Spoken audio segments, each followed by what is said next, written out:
దేవుని నామానికి వందనాలు చెల్లిస్తున్నాను. కూడి వచ్చిన మీ అందరికీ దేవుని పరిశుద్ధ నామంలో వందనాలు చెల్లిస్తున్నాను. ఈ సమయంలో జనన్న నన్ను ఈ వారం షేర్ చేసుకోమని కోరారు. అందుకనే ఈ వారం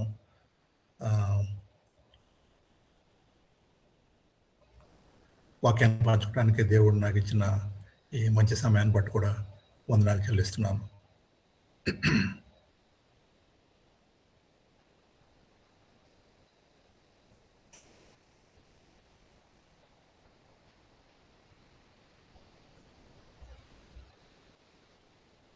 ఒక నిమిషం నేను స్క్రీన్ షేర్ చేస్తున్నాను. 1 minute.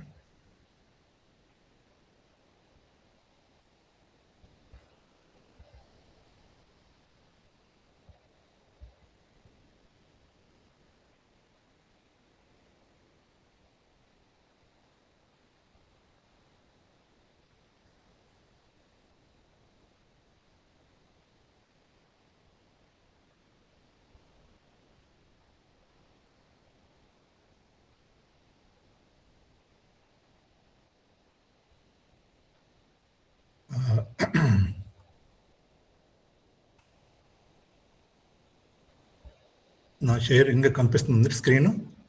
కనబడుతుందన్నా. The power, beauty and sound of silence అని నేను టాపిక్ని ఈరోజు సెలెక్ట్ చేసుకున్నాను. చాలా విచిత్రమైన టాపిక్ అనిపించవచ్చు మీకు, కానీ ఇది చాలా ముఖ్యమైన టాపిక్. మరి మన జీవితాల్లో అనేక విషయాల్లో మరి మనం ఎన్నో విషయాల్లో మన అనవసరమైన మన మాటల ద్వారా, చేష్టల ద్వారా మరి రకరకాలుగా మనం ఎన్నో ఇబ్బందులు ఇరుక్కుంటున్నాం, పాపంలో మరి ఇరుక్కుంటున్నాం. దాని విషయమై నేను కొన్ని విషయాల గురించి ధ్యానించాలని నేను కోరుతున్నాను. ఈ సమయంలో మరి ఈ సైలెన్స్ అంటే మౌనం యొక్క శక్తి ఏమిటి, పవర్ ఏమిటి, మరి దాని బ్యూటీ ఏమిటి, మరి సౌండ్ ఏమిటి? సైలెన్స్కి సౌండ్ ఉంటుందా అండి? ఉంటుందా? చూద్దాం సైలెన్స్కి సౌండ్ ఎలా ఉంటుందో మనం రాను చూద్దాం. ఇప్పుడు సైలెన్స్ గురించి బైబిల్ ఏం చెప్తుందో అని కొంచెం మనం బహుశా ఈ టాపిక్లో అనేక విషయాలు దేవుడు మనతో మాట్లాడబోతున్నాడు. మీరు చాలా శ్రద్ధగా వినాలి అని జ్ఞాపకం చేయబడుతున్నారు. సైలెన్స్, మౌనం అంటే మరి వినమ్రతకి గుర్తు, హ్యూమిలిటీ, హంబుల్నెస్కి గుర్తు. అవునండి. తర్వాత ఆ సమర్పణ దానికి కూడా గుర్తు. మరి ఆరాధన, మరి గాఢమైన ఆరాధన, డీప్ వర్షిప్ దానికి కూడా గుర్తు అని మనం జ్ఞాపకం చేసుకోవాలి. మరి బైబిల్లో ఈ సైలెన్స్ గురించి ఏం మాట్లాడుతుందంటే ఇది ఒక సైన్ ఆఫ్ మెచ్యూరిటీ, అంటే మౌనం పరిపక్వతకి గుర్తు అని చూపిస్తుంది. మరి ఆత్మ నిగ్రహానికి అంటే సెల్ఫ్ కంట్రోల్ కూడా గుర్తు అని బైబిల్ చెప్తుంది. మనం చూద్దాం రాను దేవుని వాక్యంలో మనం చూస్తే ఒకసారి. ఈ వాక్యాన్ని ఆల్రెడీ నేను స్క్రీన్ మీద పెట్టాను. కొన్ని వాక్యాలు ఇక్కడ నేను ఆల్రెడీ చూపిస్తాను. మరి ఎప్పుడైతే నేను చదవమని చెప్తే ఆ సమయంలో మీరు వాక్యం చదవండి. అదర్వైజ్ నేను అన్ని వాక్యాలు ఇక్కడ స్క్రీన్ మీద ఉంచాను, మీకు ఈజీగా సమయం వృధా కాకుండా ఉండాలని. సో ఇక్కడ మత్తయి సువార్త 27వ అధ్యాయం 11 నుంచి 14 నేను వాక్యం చదువుతాను. యేసు అధిపతి ఎదుట నిలిచెను. అప్పుడు అధిపతి, యూదుల రాజువు నీవేనా అని ఆయన అడగగా యేసు అతనిని చూచి నీవన్నట్టే అనెను. ప్రధాన యాజకులను పెద్దలను ఆయన మీద నేరం మోపినప్పుడు ఆయన ప్రత్యుత్తరం ఏమీ ఇయ్యలేదు. ఈ మాటకి ఇంగ్లీష్ ట్రాన్స్లేషన్లో he gave no answer, he remain silent అని ఉంటుంది. అంటే ఎన్ఎల్టీ అంటే న్యూ లివింగ్ ట్రాన్స్లేషన్లో. 13వ వాక్యం చూస్తే, కాబట్టి పిలాతు నీ మీద రెండు నేరములు మోపుచున్నారు, నువ్వు వినలేదా అని ఆయన అడిగాను. అయితే ఆయన ఒక మాటకైనాను అతనికి ఉత్తరం ఇయ్యలేదు కనుక అధిపతి మిక్కిలి ఆశ్చర్యపడెను. ఇక్కడ చూడండి, ఆయన నేరాలు మోపుతున్నారు, పిలాతు అడుగుతున్నాడు. మరి అనేక రకాల అక్కడ గందరగోళంగా ఉన్న సమయంలో మరి ఆయన ఒక్క ఆన్సర్ కూడా ఇవ్వలేదు. మరి హీ రిమైన్ సైలెంట్ అని ఉంది. మరి ఈ వాక్యం యొక్క సంగతి ఏమిటో మనం చూస్తే, థామస్ కీటింగ్ అన్న ఒక దేవుని భక్తుడు ఏమంటాడంటే, silence is God's first language. Silence is God's first language, everything else is a poor translation అంటాడు. ఎంతో చక్కగా రాస్తాడు ఈ మాట. దేవుని యొక్క మొదటి లాంగ్వేజ్ సైలెన్స్ అంట, తర్వాత మిగతాదంతా పూర్ ట్రాన్స్లేషన్ అని ఆ దేవుని భక్తుడు మాట్లాడతాడు. ఇక్కడ చూడండి ఒకసారి, ఈ యూదులు యేసుక్రీస్తు మీద చేసిన ఆరోపణలు మీరు గమనించుంటారు. ఏమేమి ఆరోపణలు అంటే వాళ్ళు చేసినవి? దైవదూషణ, అంటే దేవుణ్ణి దూషిస్తున్నాడని, ఆయనే దేవుణ్ణి కుమారుని అని చెప్పుకుంటున్నాడని, మరి దేవాలయాన్ని పడగొట్టండి 3 రోజుల్లో మళ్ళీ లేపుతాను అని అన్నాడని, నేనే మెస్సాయని అని చెప్పుకుంటున్నాడని, విశ్రాంతి దినాన్ని పాటించకుండా అనేక అద్భుతాలు చేయటం, మరి హీలింగ్ చేయటం, స్వస్థపరచటం, ఆశ్చర్యక్రియలు చేయటం, ఇవన్నీ విశ్రాంతి దినం కూడా దాన్ని పాటించట్లేదని వీళ్ళకి ఆయనకు చాలా కక్షగా ఉంది. అయితే ఆయన్ని పిలాతు దగ్గర తీసుకొని వస్తారు. కానీ పిలాతు దగ్గర తీసుకొని వస్తే ఆ ఆరోపణలన్నీ, ఇప్పుడు నేను చదివిన ఆరోపణలన్నీ మార్చారు వాళ్ళు. ఎందుకంటే రోమా అధికారులు, రోమా గవర్నర్లు, రోమా అధిపతులు ఈ యూదుల మధ్య ఉన్న, వారి మధ్యలో ఉన్న ఈ యొక్క మతపరమైన ఆరోపణలు వాళ్ళు ఏం పట్టించుకోరు. ఆయన దేవుని కుమారుని చెప్పుకుంటే రోమా గవర్నర్కి ఏం ప్రాబ్లం లేదు. ఆయన దైవదూషణ చేస్తే రోమా గవర్నర్కి ఏం ప్రాబ్లం లేదు. మరి దేవాలయం నాశనం చేసి మళ్ళీ 3 రోజులు కడతాను అన్నాడంటే వాళ్ళకి ఏమీ అబ్జెక్షన్ లేదు. మెస్సయ్య అని చెప్పుకుంటే కూడా వాళ్ళకి ఏం అబ్జెక్షన్ లేదు. విశ్రాంతి దినం పాటించకపోతే కూడా వారికి ఏం అబ్జెక్షన్. మీరు ఇట్లాంటివన్నీ మీరే చూసుకోండి, మా దగ్గర రావద్దని ఇంతకుముందే చెప్పు ఉంచారు వాళ్ళకి. అందుకే వాళ్ళు పిలాతు దగ్గరకు వచ్చినప్పుడు ఆరోపణలన్నీ మార్చారు. ఏమని చెప్తున్నారంటే ఇప్పుడు ఆయన ప్రజలను పన్నులు చెల్లించవద్దు అని ప్రోత్సహిస్తున్నాడు అంటాడు. తర్వాత అతను ఒక రాజుని అని చెప్పుకుంటున్నాడు. సో ఇది చాలా మరి ఇంపార్టెంట్ ఆరోపణ. మరి రాజుల దగ్గరకు వచ్చి, అధిపతుల దగ్గరకు వచ్చి మీకు ట్యాక్స్ కట్టద్దు అంటున్నాడండి. మరి ఆయనే రాజు అని చెప్పుకుంటున్నాడు ఏంటంటే చెప్తే అదే ఒక సీరియస్ అలిగేషన్. అందుకే వాళ్ళు ఆరోపణ మార్చారు పిలాతు దగ్గరకు వచ్చినప్పుడు. అంటే పిలాతు అంటాడు, యూదుల రాజు నీవేనా అని పిలాతు అడిగిన ప్రశ్నకి ఏమంటాడండి యేసు? ఆయన అవునని లేదు, కాదని లేదు, నువ్వు చెప్పినట్లే అంటాడు, నీవన్నట్టే అంటాడు. సో అది ఆయన కన్ఫర్మ్ చేయలేదు, లేకపోతే ఆయన డినై కూడా చేయలేదు. ఏదో దాటవేసే ధోరణిలో ఆయన మాట్లాడినట్టుగా మనం చూస్తాం. మరి నిజంగా ఈ సమయంలో ఇక్కడ చూస్తే ఆయన నీవన్నట్టే అంటాడు. ఇంత రకరకాలుగా వారు నీ మీద ఆరోపణ చేస్తున్నారు, నువ్వేం మాట్లాడవేంటాయా అని అంటే ఆయన మౌనంగా ఉంటాడు, అస్సలు ఏం మాట్లాడు. మౌనంగా ఉంటే ఏమంటారండి తెలుగులో?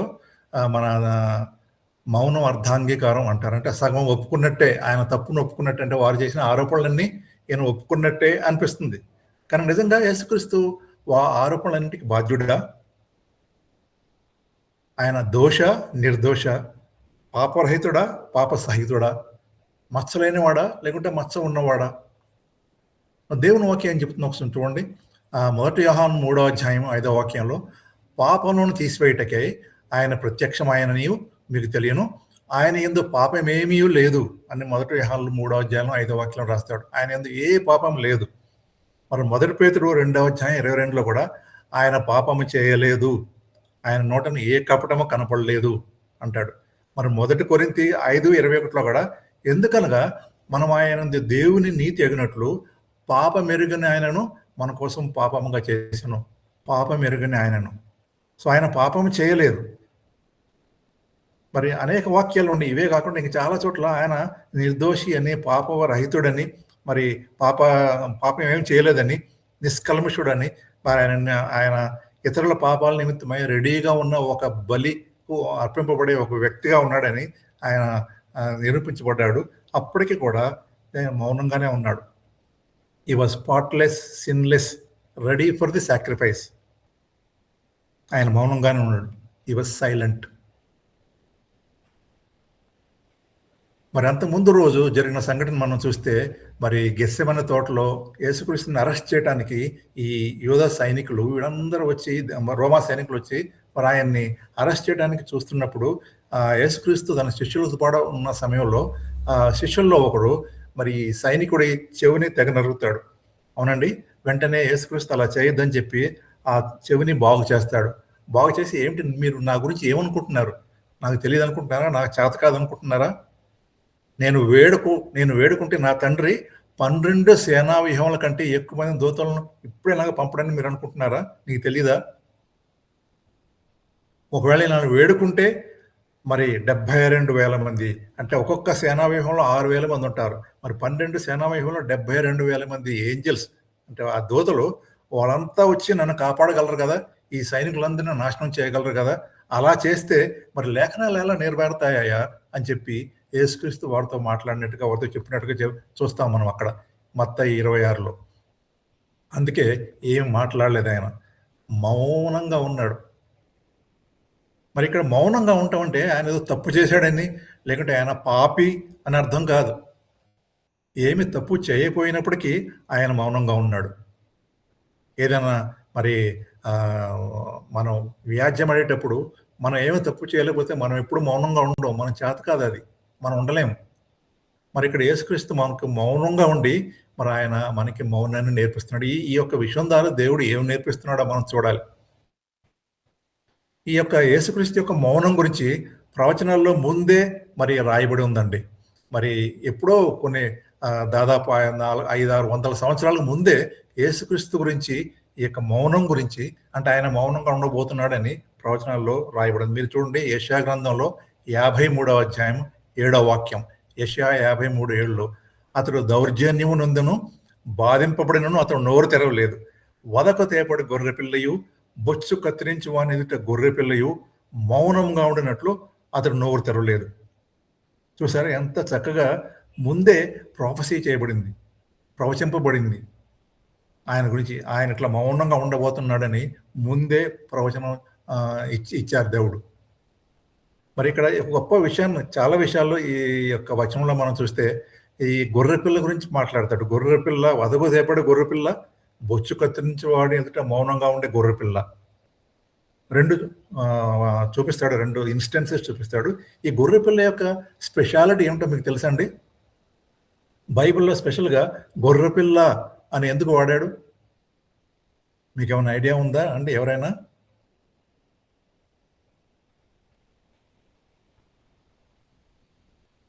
ఇక్కడ వదకు తేపడు గొర్రెపిల్ల, బొచ్చు కత్తిరించి వాడి మౌనంగా ఉండే గొర్రెపిల్ల. ఈ వదకు తేపడే గొర్రెపిల్ల ఏం చేస్తుందంటే దాన్ని చంపబోతున్నప్పటికీ మరి కత్తి దాని మీద కట్ చేస్తున్నప్పటికీ అది మౌనంగా ఉంటుందంట, ఏమి చేయదు. విడిచిపెట్టుకొని పారిపోవాలని ఏమీ ప్రయత్నించదు, తను విగులు అవ్వడానికి ప్రయత్నించదు, మరి కేకలు వేయదు, అరవదు, మరి చంపుతున్నారు అని చెప్పి నన్ను పారిపోవాలని అక్కడి నుంచి విడిపించుకోవాలని ఏమి ప్రయత్నం చేయదు, ఏమీ అన్నదండి, మౌనంగా ఉంటుంది ఆ గొర్రెపిల్ల. దీన్ని వధించేటప్పుడు ఆ పక్కన ఉన్న వేరే గొర్రె పిల్లలు అవి ఏడుస్తాయంట. వేరే గొర్రె దీన్ని చూస్తున్న ఈ గొర్రెని చంపుతున్న గొర్రెని చూస్తున్నప్పుడు వేరే గొర్రె పిల్లలు ఏడుస్తాయంట. కానీ ఈ గొర్రె పిల్ల మాత్రం నోరు కూడా తెరవదంట. మరి ఆ వేరే దీన్ని చంపిన తర్వాత మరి వేరే గొర్రె పిల్లని తీసుకొచ్చి మరలా ఇక్కడ వదకి మొదలుపెట్టినప్పుడు ఈ గొర్రె పిల్ల మౌనంగా ఉంటుందంట, మిగతా గొర్రెలన్నీ ఏడుస్తాయంట. బహుశా మీరు ఈ విషయం మీకు తెలుసో లేదో. తర్వాత వదకు తేపడి గొర్రె పిల్ల తర్వాత బొచ్చు కత్తిరించి వాని ఎదుట గొర్రె మౌనంగా. బొచ్చు కత్తిరించి వాని అంటే షీరింగ్ ఆఫ్ ద షీప్. ఆ వూల్ అంటే దాని షీప్ యొక్క వూల్ని ఆ షీర్ చేస్తున్నప్పుడు దానికి చాలా వూల్ ఉంటుందండి. ఆ యొక్క బొచ్చును దాన్ని వాళ్ళు కత్తిరిస్తున్నప్పుడు అప్పుడు కూడా అది మౌనంగా ఉంటుంది. ఎప్పుడన్నా ఎవరైనా చూసారండి? ఎవరైనా గమనించారా? ఎప్పుడన్నా దాన్ని విట్నెస్ చేశారా? నేను చూశాను. నేను ఆస్ట్రేలియా వెళ్ళినప్పుడు అక్కడ ఒక జూకి వెళ్ళాను. ఆ జూలో రకరకాల ప్రాంతాలు చూస్తూ మరి గొర్రెలు ఉన్న ప్రాంతానికి వచ్చాము. అక్కడ వారు ఒక డెమాన్స్ట్రేషన్ చేస్తున్నారు. ఏం డెమాన్స్ట్రేషన్ అంటే అక్కడ ఒక పెద్ద గ్రౌండ్ ఉంది. ఆ గ్రౌండ్లో 30-40 గొర్రెలు ఉన్నాయి. ఆ గొర్రెల్ని ఒక డాగ్ అంటే షీప్ డాగ్ అంటారు. ఆ గొర్రెల్ని కంట్రోల్ చేసే డాగ్. ఆ షీప్ డాగ్ 2 డాగ్స్ ఉన్నాయి. ఈ 30-40 గొర్రెల్ని మరి డైరెక్ట్ చేస్తూ వాటిని వెంబడపడుతూ మరి పలానా చోటుకి తీసుకురావడానికి అంటే ఎక్కడ ఇవి ఉండాలో వాటి స్థలంలో తీసుకురావడానికి వాటి వెనక పరిగెడుతూ ఉంటాయి. పరిగెత్తి వాటిని డైరెక్ట్ చేసి ఎక్కడ ఉండాలో వాటి ఇంటికి వారి వండే స్థలానికి తీసుకొని వస్తాయి. వాటిని షీప్ డాగ్స్ అంటారు. వాటి పనే అది, ఈ గొర్రెల్ని కాయటం, మరి వాటిని డైరెక్ట్ చేయటం, వాటికి కాపలాగా ఉండటం. ఈ కుక్కల పని. మరి మేము గురుగాంలో ఉన్నప్పుడు ఢిల్లీలో దాదాపు 20 సంవత్సరాలు ఉన్నాం మేము. ఆ సమయంలో మేము పెంచుకున్న ఒక డాగ్ హిమాలయన్ షీప్ డాగ్. అది కూడా షీప్ డాగే. మా ఇంట్లోనే ఉండిపోయింది. అది షీప్కి సంబంధించింది అది కూడా. సో అక్కడ వీరు డెమాన్స్ట్రేషన్ చేస్తుంటే వాడు ఈ గొర్రెల నుంచి ఒక గొర్రెని తీసుకుని వస్తాడు. మా అందరం ముందే మొత్తం మేమందరం గ్యాలరీలో కూర్చొని ఉన్నాం. ఆ ఒక గొర్రెని పట్టుకొని వచ్చి మరి దాన్ని పట్టుకొని కింద పడేసి మరి దాన్ని కాళ్ళు లేపి చెయ్యి లేపి మరి ఉల్టా చేసి వెనక్కి చేసి మరి షీర్ చేస్తూ ఉంటాడు. మొత్తం గొర్రె యొక్క చర్మం అంతా ఆ యొక్క బొచ్చునంతా తీస్తూ ఉంటాడు, కట్ చేస్తూ ఉంటాడు, మరి షీరింగ్ చేస్తూ ఉంటాడు. మరి ఎంత చేసినా కిందకి లేపినా ఉల్టా చేసినా ఏం చేసినా అసలు కదలదు, అది ఏం మాట్లాడదు, మరి కేకలు వేయదు, మరి పారిపోవడానికి ప్రయత్నించదు, మౌనంగా ఉంటుందండి. నేను చాలా మరి అది చూసి ఈ యొక్క వాక్యాన్ని గుర్తు చేసుకున్నాను. బొచ్చు కత్తిరించి వాని ఎదుట గొర్రె మౌనంగా ఉన్నట్లు. ఈ వాక్యాన్ని నేను గుర్తు చేసుకొని దేవునికి వందనాలు చెల్లించాను. మరి దేవుడా, నీవు కూడా ఈ రీతిగా మరి మౌనంగా ఉన్నావు. ఆ యొక్క మొత్తం సిస్టాన్ని నేను రికార్డ్ చేశాను నా యొక్క ఐప్యాడ్లో. ఎవరైనా మా ఇంటికి వస్తే నేను చూపిస్తాను. చాలా ఆశ్చర్యం. ఒక్క మాట కూడా మాట్లాడదు, విదిలించుకోదు, పారిపోదు, అరవదు, ఏమి చేయదు, మౌనంగా ఉంటుంది. ఈ రెండింటిని వదకుదేపడు గొర్రె పిల్ల, బొచ్చు కత్తిరించి మొదట గొర్రె మౌనంగా ఉన్నట్టు మరి యేసుక్రీస్తు కూడా మౌనంగా ఉన్నాడు. ఎందుకంటే చూసారు కదా, మన శిలువ మీద ఆయన తల మీద ముళ్ళ కిరీటం పెట్టినప్పుడు, మరి ఆయన్ని రకరకాలుగా హింసించినప్పుడు, మరి ఎన్నో రకాలుగా ఆయన్ని బాధించినప్పుడు, మేకులు కొట్టినప్పుడు, మరి తర్వాత ఆయన పక్కలో బలంతో పొడిచినప్పుడు, అన్ని రకాలుగా హింసిస్తున్నప్పుడు, కొరడాలతో కొడుతున్నప్పుడు, అంత హింసల్లో కూడా ఆయన ఏమీ రెసిస్ట్ చేయలేదండి, ఏమీ అరవలేదు. అక్కడ నుంచి వెళ్ళిపోవడానికి, పారిపోవడానికి, వాళ్ళని తిట్టడానికి ఏమీ చేయలేదండి. ఏం చేశాడండి?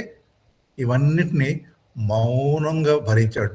అందుకే యోహాను సువార్తలో 1వ అధ్యాయంలో 29వ వాక్యంలో అంటాడు, ఇదిగో లోక పాపమును మోసుకొని పోవు దేవుని గొర్రెపిల్ల అని యోహాను యేసుక్రీస్తుని చూపిస్తూ ఉంటాడు.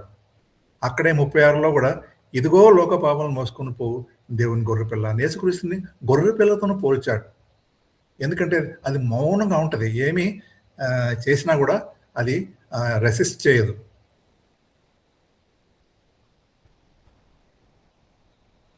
ఇక్కడ యేసుక్రీస్తు పిలాతు ముందు కూడా ఎంతో గొప్ప ఉదాహరణ మనందరికీ చూపించాడు. ఆయన అంత గట్టిగా మాట్లాడుతుంటే, మరి యూదులంతా ఆయన్ని వెంబడబడుతూ ఉంటే, ఆయన రకరకాల ఆరోపణలు చేస్తుంటే, మరి ఆయన మౌనం ద్వారానే సమాధానం చెప్పాడు. మరి దేవర్ ఆల్ సర్ప్రైజ్డ్. ఈ మౌనం ద్వారా దేవుడు మనకి ఏదో నేర్పించడానికి ప్రయత్నిస్తున్నారు. మనం చూద్దాం ఏవి నేర్పించాలని చూస్తున్నాడు యేసయ్య మన కోసం.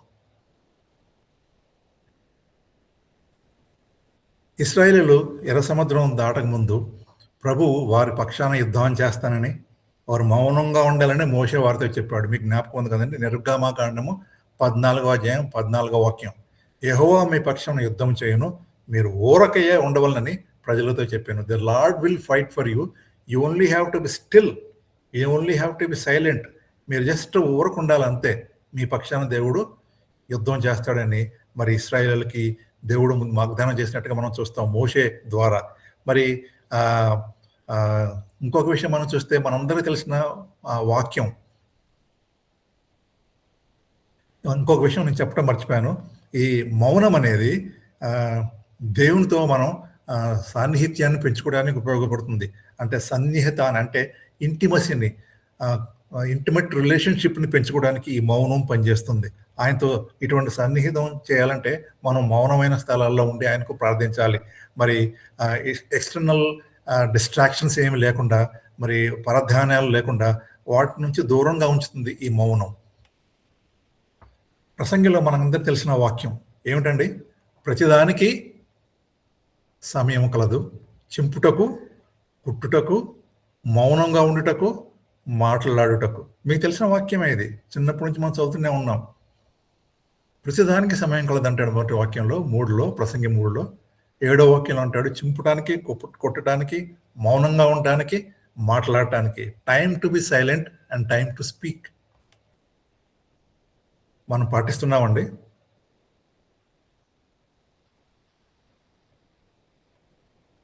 మాట్లాడటానికి, మౌనంగా ఉండడానికి సమయం ఉంటుందంటాడు. కానీ మనం సమయం లేదా అసమయం లేదా మన ఇష్టం వచ్చినట్టుగా మనం మాట్లాడుతూ ఉంటాం. కీర్తన 46:10లో ఊరకుండుడి నేనే దేవుడినని తెలుసుకోండి అంటాడు. అంటే is a one of the great opportunity God has given us. ఏమని? To be still and know that God is God. దేవుడే దేవుడు అని తెలుసుకునేటట్టుగా మీరు ఊరకుండండి అంటాడు కీర్తనలు. ఊరకుండుడి నేనే దేవుడిని తెలుసుకోండి అని అక్కడ కీర్తన గ్రంథంలో రాస్తున్నట్టుగా మనం చూస్తాం. So let us be still, మౌనంగా ఉండి ఆయనే దేవుడు అని తెలుసుకుందాం. మనందరికి తెలిసిన ఒక సంగతి ఉంది ఇక్కడ. యోహాను సువార్తలో 8వ అధ్యాయంలో 1 నుంచి 11 వాక్యం చూస్తే వ్యభిచారంలో పట్టబడిన ఒక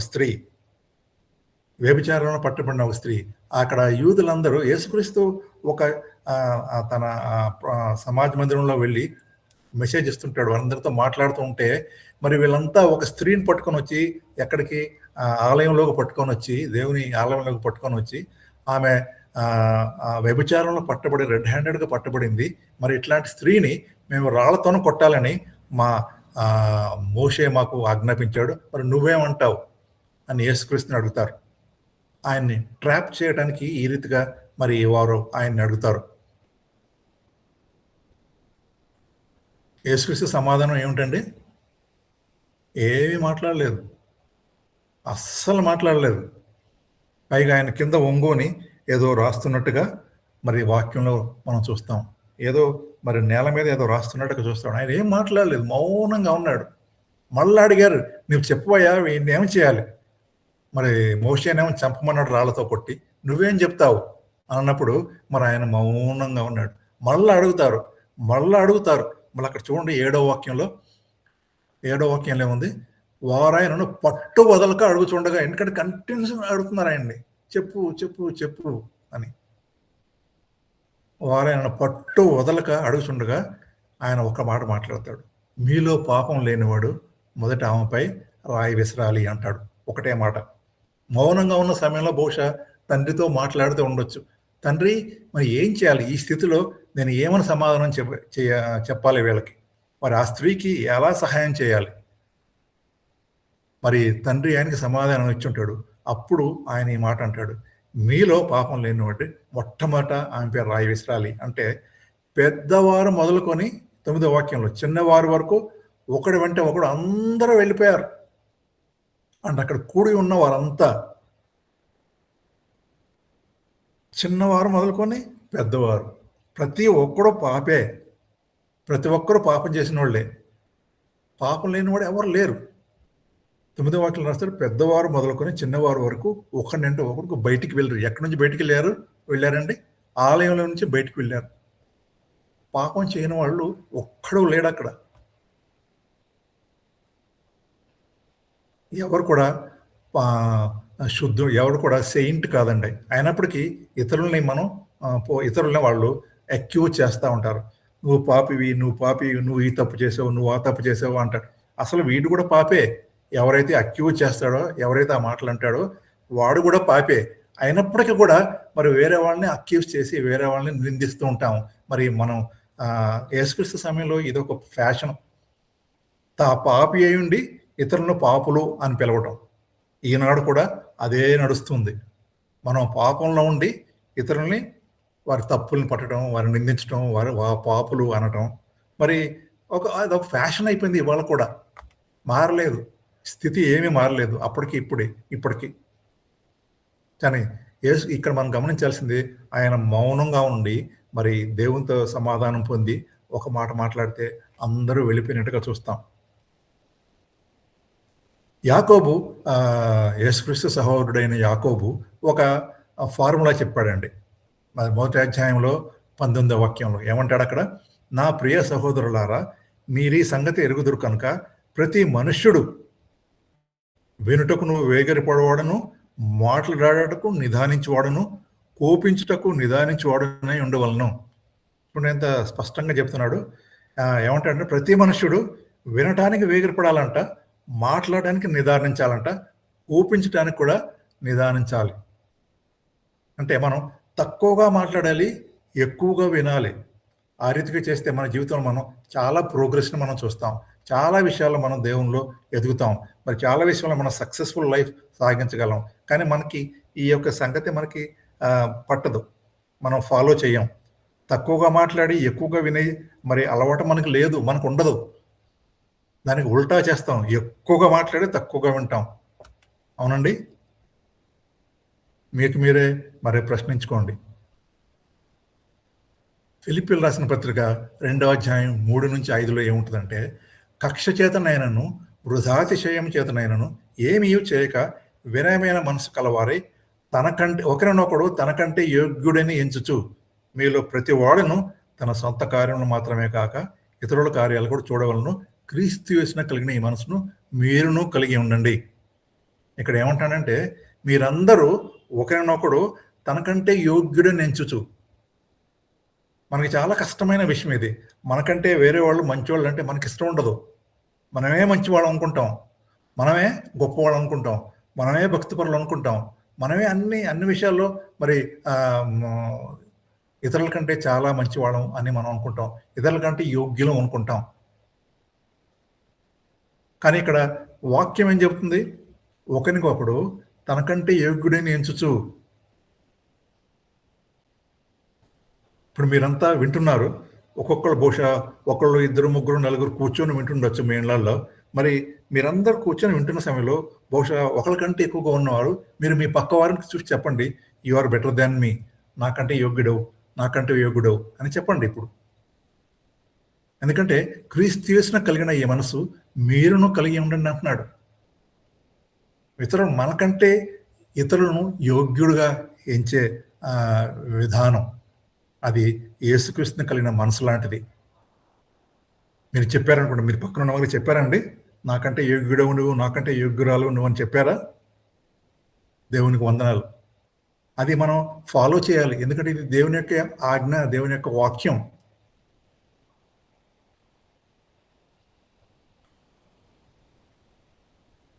రోమీయులకు రాసిన పత్రికలో కూడా 12వ అధ్యాయం 10వ వాక్యంలో సహోదర ప్రేమ విషయంలో ఒకరినొకడు అనురాగం కలవాడే ఘనత విషయంలో ఒకరినొకడు గొప్పగా ఎంచుకోండి అంటాడు.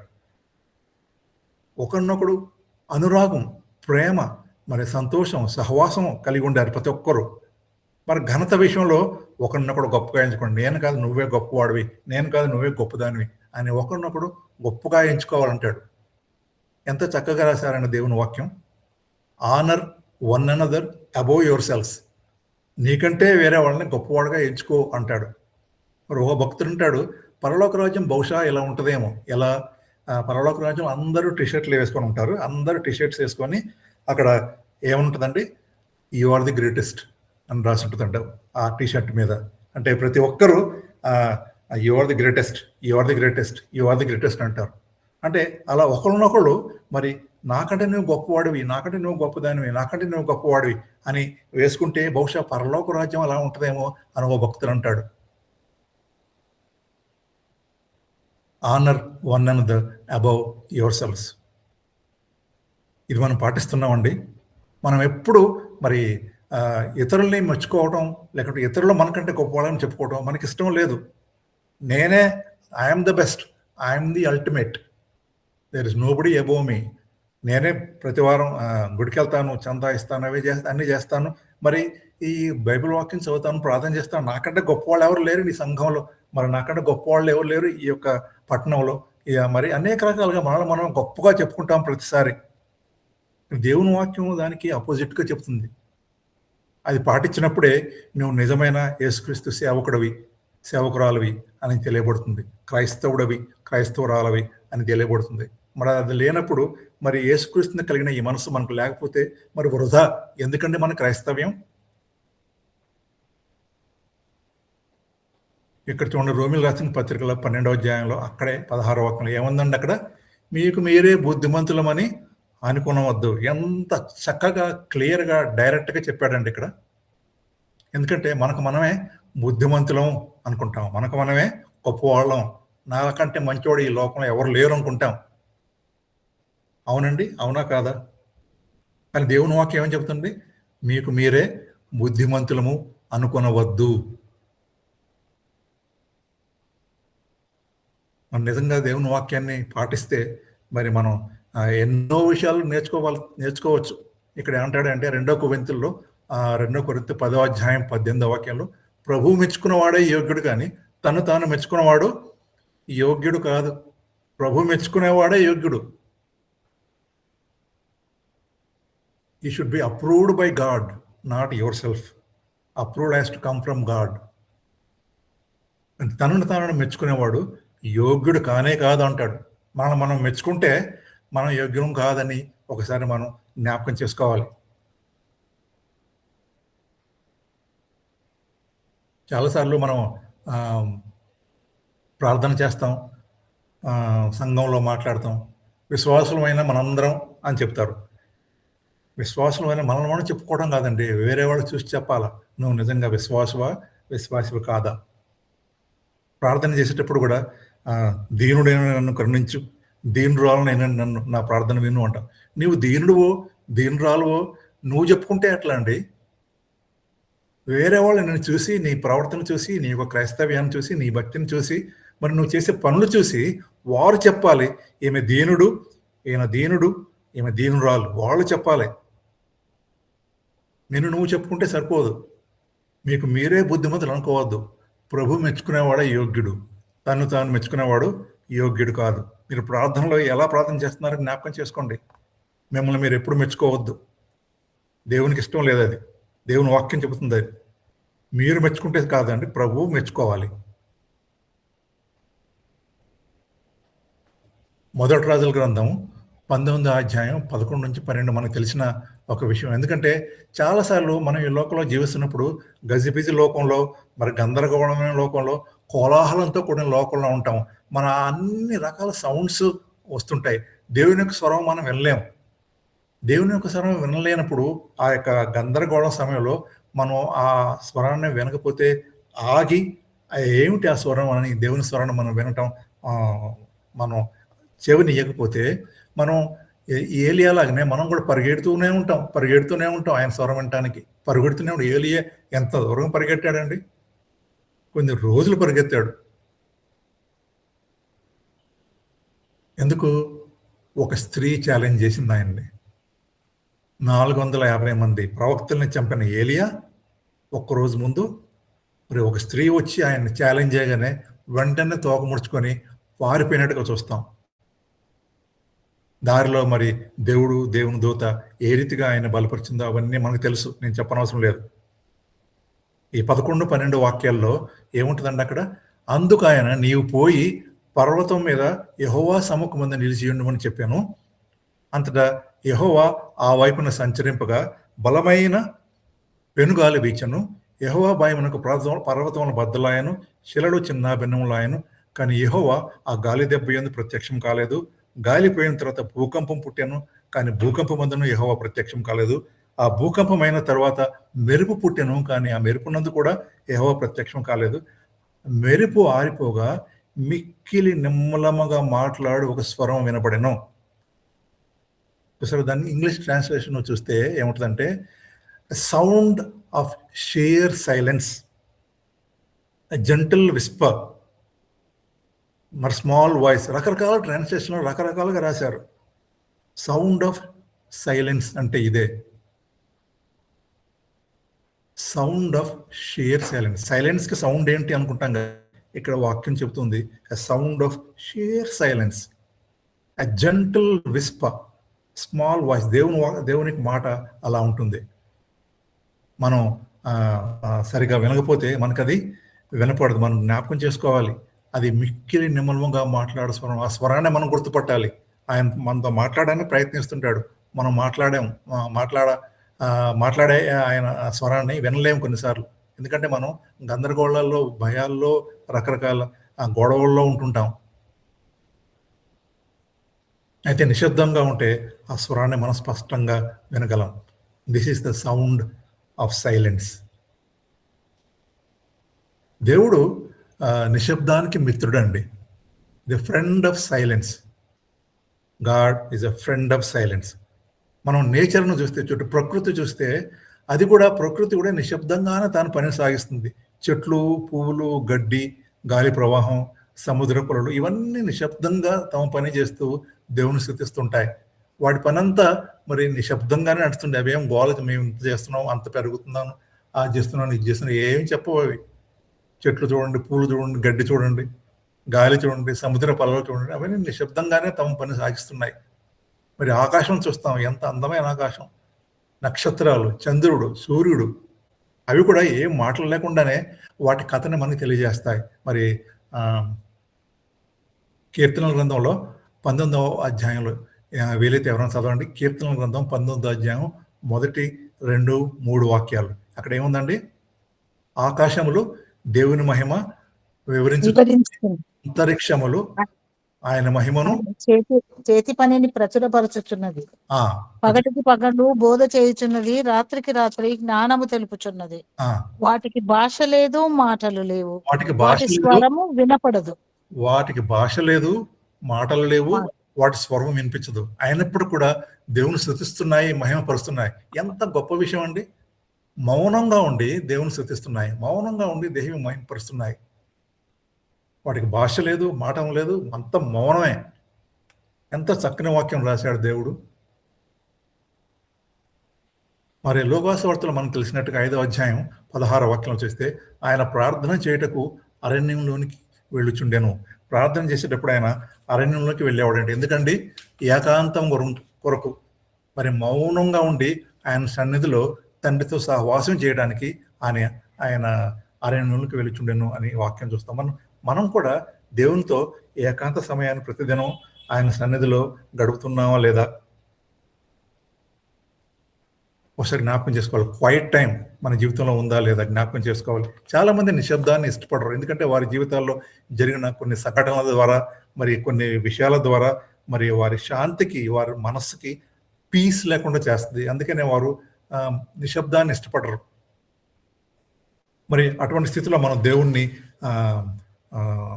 అడిగి, మరి దేవుని సన్నిధిలో గోజాడి మనం ఆ ప్రశాంతతనే మనం పొందుకోవాలి. మరి ఇంకో విషయం చూస్తే ఇక్కడ కొన్ని ప్రాబ్స్ ఉన్నాయి. ఇక్కడ లియోనార్డో డావిన్సీ అనే వ్యక్తి ఏమంటాడంటే, nothing strengthens authority so much as silence అంటాడు. అంటే మౌనం కంటే ఏది కూడా అధికారాన్ని ఏది కూడా బలపరచదు. మౌనం ద్వారానే మరి అధికారాన్ని బలపరుస్తుంది అంటాడు. మరి పైథాగరస్ అనే వ్యక్తి మనకు తెలుసు. ఆయన అంటాడు, ఏ pool is known by speech and a vice man by silence. మూర్ఖుడు తన మాటల ద్వారా, జ్ఞాని తన మౌనం ద్వారా తెలియబడతాడు. వాడు మాటల ద్వారా వాడు మూర్ఖుడని మనకు తెలిసిపోతుంది, మరి మౌనం ద్వారా వాడు జ్ఞాని మనకు తెలిసిపోతుంది అంటాడు పైథాగరస్. ఇంకొక విషయం చూడండి, speech is silver, silence is golden అని థామస్ కార్లైన్ అనే ఒక వ్యక్తి అంటాడు. స్పీచ్ ఈజ్ సిల్వర్, మాట లేకుంటే ప్రసంగం వెండి లాంటిది, అయితే మౌనం బంగారం లాంటిది అంటాడు. ఎంత మంచి ప్రవర్బ్ అండి అది. చిన్నప్పుడు నేను స్కూల్లో చదువుకునేటప్పుడు ఈ యొక్క వాక్యాన్ని, అంటే సైలెన్స్ ఈజ్ గోల్డెన్ అనే వాక్యాన్ని పెద్ద పేపర్ మీద రాసి అక్కడ తెచ్చుకున్నాను నేను. చాలా old. Speech is silver, silence is golden. మౌనం బలహీనతకి చిహ్నం కాదండి, అది బలానికి చిహ్నం. That is the power of silence. That is the power of silence. Silence is golden. That is the power. It's not a weakness, it is the power అని జ్ఞాపకం చేసుకోవాలి. మనకు తెలుసు, చిన్నపిల్లలకు కూడా తెలుసు, పెద్దవాళ్ళకి తెలుసు, మరి ముచ్చట్లు చెప్పటం, లేకుంటే చాటింగ్ చేయటం, తమ గురించి తాము గొప్పగా చెప్పుకోవటం, మరి మనందరికీ మనం దాంట్లో ఎక్స్పర్ట్స్. పనికిరాని ముచ్చట్లు, గుసగుసలు, చాడీలు, లేనిపోని గాలి కబుర్లు, పుకారులు, వృధా ప్రసంగం, మరి సమయాన్ని వ్యర్థం చేయటం, ఇవన్నీ మనకి చాలా ఇష్టం. ఇతరుల జీవితంలో ఏం జరుగుతుంది, వాళ్ళ జీవితంలో ఏం జరుగుతుంది, వీళ్ళ జీవితంలో ఏం జరుగుతుంది, మరి మన ఇష్టానుసారంగా జీవిస్తూ మరి ఇతరుల్ని మనం వాళ్ళు ఏం చేస్తున్నారు అని తెలుసుకోవటం మనకి చాలా ఇంట్రెస్టింగ్గా ఉంటుంది. చాడీలు చెప్పుకోవటం, మరి లేనిపోని గాలి కబుర్లు చెప్పటం, గాసిప్ చేయటం, మరి పుకార్లు పుట్టించటం, పనికిరాని ముచ్చట్లు చేయటం, వీటన్నిటిలో అరుదైంది ఏందండి? మరి కొరతగా ఉన్నది scares and rare. What is scares and rare in all this? మౌనం. ఎంత తక్కువ మాట్లాడితే అంత మంచిదండి. దేవుని వాక్యం అదే చెప్తుంది. కీర్తనాకారుడైన దావీదు అంటాడు 141లో 3వ వాక్యంలో, యెహోవా నా నోటికి కావలించుము, నా పెదవుల ద్వారమునకు కాపు పెట్టుము అంటాడు. ఎందుకంటే ఆయన నోరు ఎలా ఉంటుందో ఆయనకు తెలుసు. మరి వదిలేస్తే మనం ఇష్టం వచ్చినట్టుగా మాట్లాడతాం. అందుకనే నన్ను కంట్రోల్ చేయదేవా అని ప్రార్థన చేస్తున్నాడు. మనం కూడా ఈ దావీదులాగా మనం కూడా ఇటువంటి ప్రార్థన చేయాలి. ప్రతిదినం యెహోవా నా నోటికి కావలి ఉంచుము, నా పెదవుల ద్వారమునకు కాపు పెట్టుము. మనం కూడా ప్రార్థన చేద్దామండి. మరి యేసుక్రీస్తు విచారణ సమయంలో ఒక సంఘటన జరిగింది. మీకు తెలుసా అండి? జ్ఞాపకం చేస్తాను. ఇప్పుడు ఏదైనా ఇద్దరు మాట్లాడుకుంటున్నారు అనుకోండి, వాళ్ళు ఏదైనా విషయం గురించి వివాదం చేస్తున్నారు అనుకోండి, మరి వీడు వివాదం చేస్తున్నాడు, మరి వీడు కూడా వివాదం చేస్తున్నాడు. ఈ వివాదం చేసే వీడు, ఈ లెఫ్ట్ సైడ్ వాడు ఏదో అంటాడు, వీడు దానికి కౌంటర్ ఇస్తాడు, ఏదో అంటారు కౌంటర్ ఇస్తారు. అయితే ఈ యొక్క లెఫ్ట్ సైడ్ వాడికి మరి ఈ యొక్క వివాదంలో తను ఓడిపోతుందని తెలుస్తుంది. మరి తన వివాదంలో ఏమి సత్తా లేదు, స్టఫ్ ఏమి లేదు, మరి ఓడిపోయే స్థితిలో ఉన్నాను అనుకుంటున్నాడంటే ఆ సమయంలో వాడు ఏం చేస్తాడు తెలుసండి? వాడు తన వాల్యూమ్ పెంచుతాడు. మీకు తెలుసండి? వాల్యూమ్ పెంచి ఈ యొక్క గెలిచేవాడిని డామినేట్ చేయడానికి ట్రై చేస్తాడు. వాల్యూమ్ పెంచి, వాడి వాదంలో ఏం సత్వం లేదు, ఏం బలం లేదు, కానీ వాల్యూమ్ పెంచి మరి డామినేట్ చేయడానికి ప్రయత్నిస్తాడు. యేసుక్రీస్తు సమయంలో కూడా ఇదే జరిగింది. ఏం జరిగింది చూడండి. లూకాసు వార్త ఎవరైనా చదవండి. లూకాసు వార్త 23వ అధ్యాయం 22, 23 ఎవరైనా చదవండి. లూకా 23, 22, 23.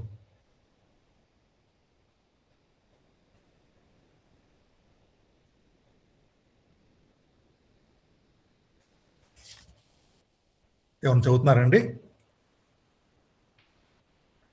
నేను చదువుతాను.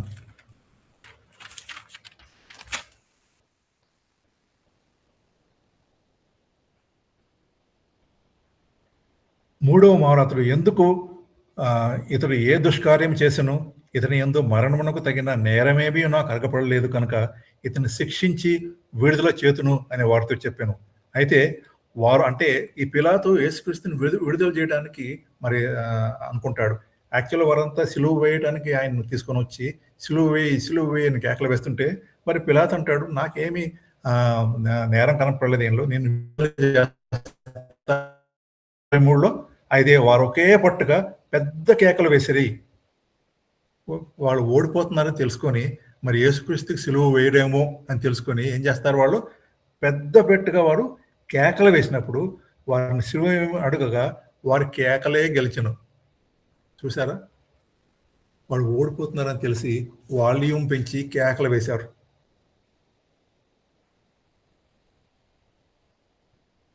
వారి కేకలే గెలిచినని బైబిల్లో చెప్తుంది. మనం కూడా ఇవాళ రేపు చాలామంది ఈ రోజులో ఇట్లాంటి వాళ్ళని చూస్తాం. వాల్యూమ్ ద్వారా మరి ఇతరులను డామినేట్ చేయటం. వారు తప్పైనప్పుడు కూడా వారు వాల్యూమ్ పెంచి డామినేట్ చేస్తారు.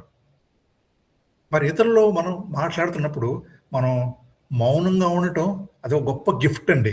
చాలామందికి ఒక గిఫ్ట్ అది చాలామందికి లేదది.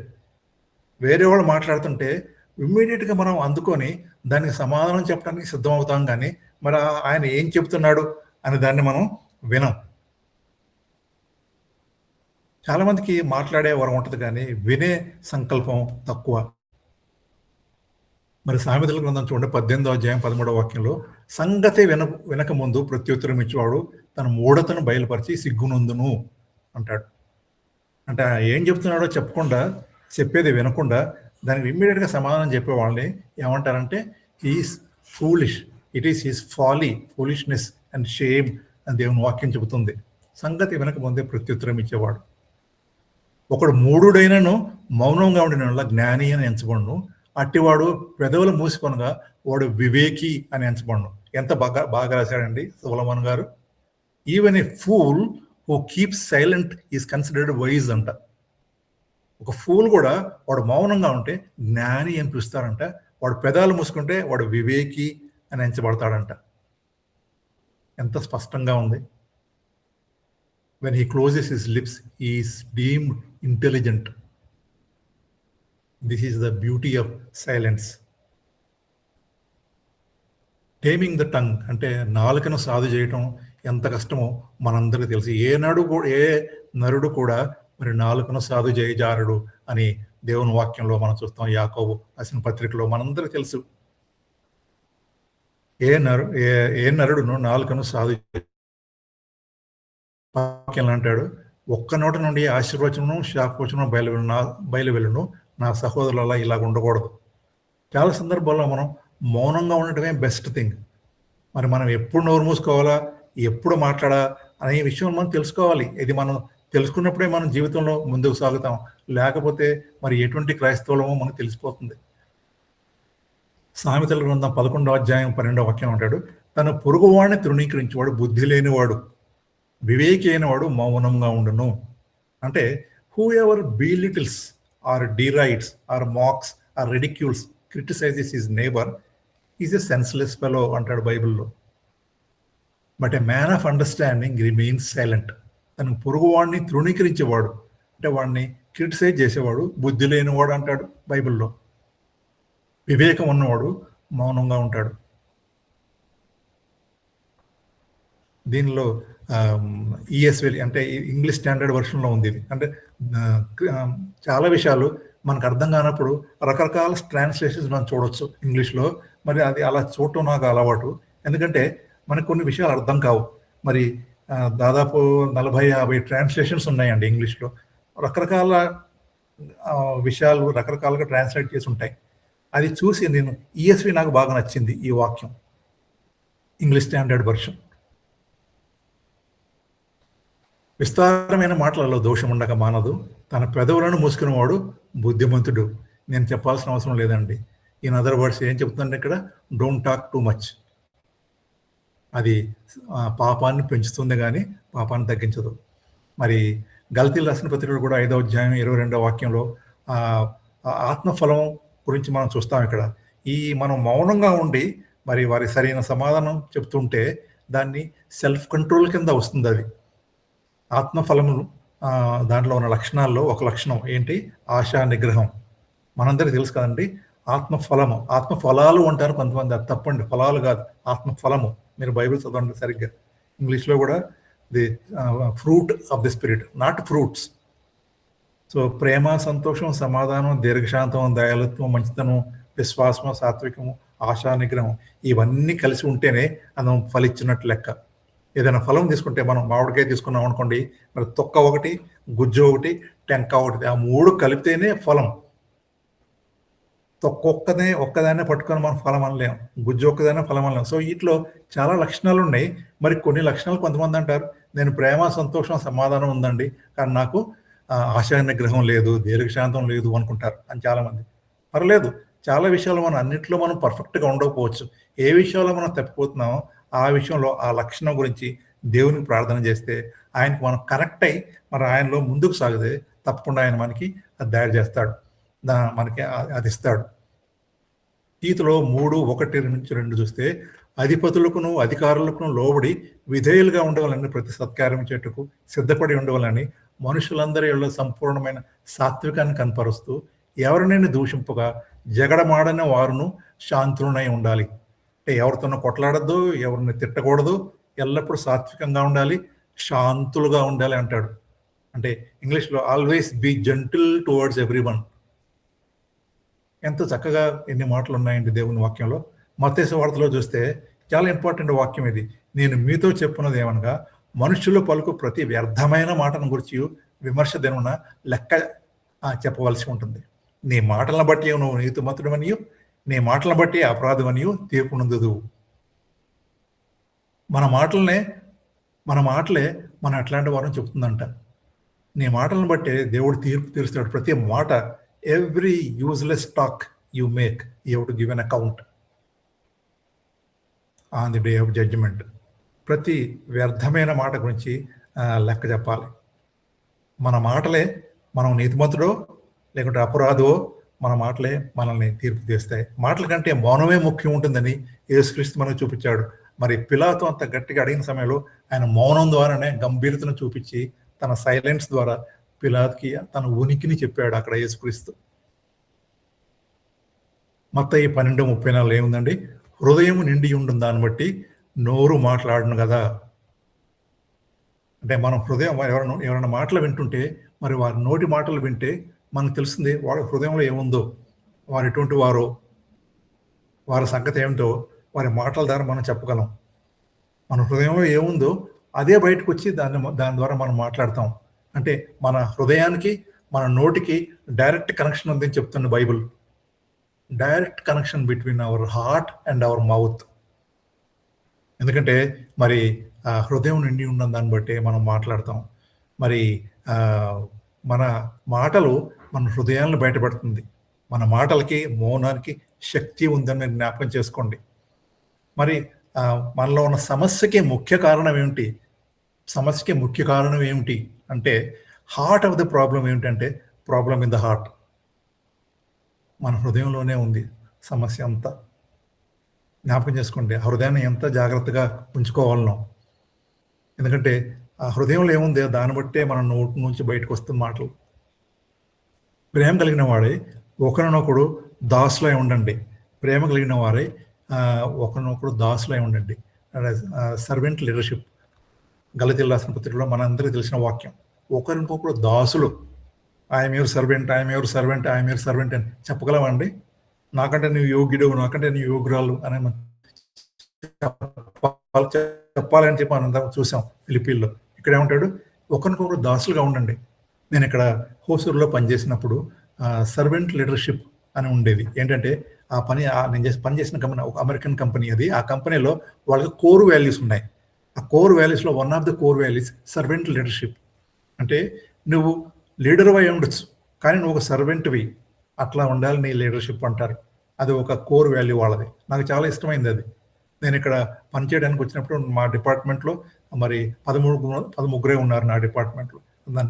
నేను అక్కడ రిటైర్ అయ్యి బయటకు వచ్చిన టైంకి 53 మంది నాకు రిపోర్ట్ చేసేవాళ్ళు.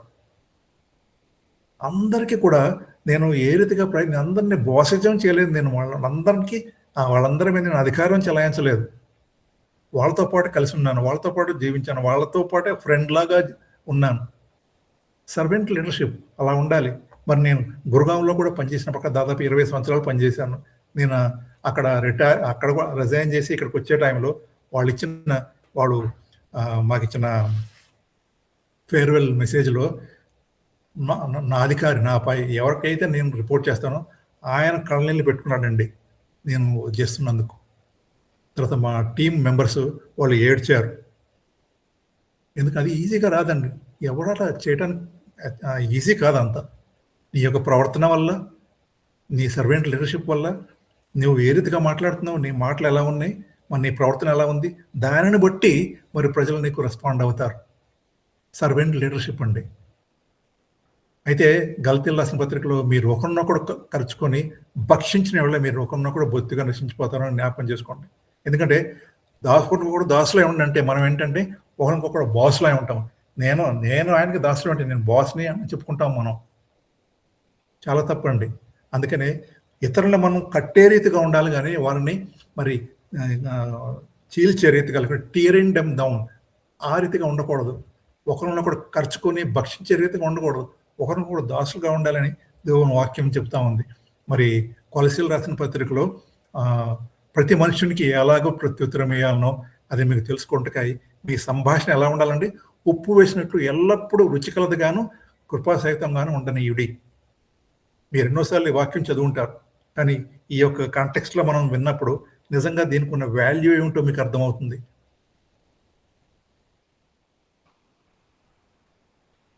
చూసాం కొంతమంది ఎల్లప్పుడూ నేర్చుకుంటున్నాను సత్య విషయమైన అనుభవజ్ఞానం ఎప్పుడూ పొందలేని, మరి ఎన్నో విషయాలను ప్రతి వారం నేర్చుకుంటాం.